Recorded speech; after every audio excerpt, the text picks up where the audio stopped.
Sementara itu guna pelaksanaan gelaran Pekan Olahraga Provinsi 2025 yang akan digelar bulan Oktober di Musi Banyuasin, KONI Sumsel membutuhkan anggaran lebih kurang 7 miliar rupiah.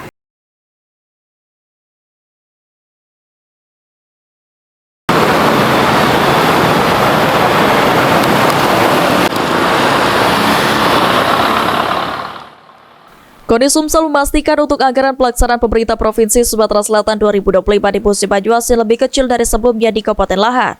Berdasarkan perhitungan yang dilakukan oleh KONI Sumsel, anggaran yang dibutuhkan lebih kurang sebesar 7 miliar rupiah. Menurut Ketua Harian KONI Sumsel MA Gantada, pihaknya tidak inginkan anggaran yang sudah disepakati nantinya banyak yang tidak dapat digunakan sehingga sia-sia. Semua pelaksanaan itu 7 miliar lah. 7 miliar Pak?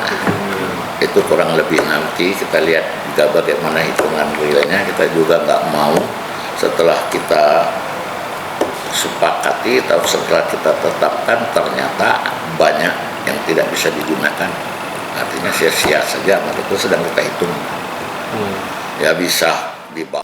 KONI Sumsel sendiri menurut Gantada telah melakukan komunikasi dengan Dispora terkait dengan anggaran Pemprov sehingga anggaran tersebut bisa digunakan. Tim Liputan PAL TV.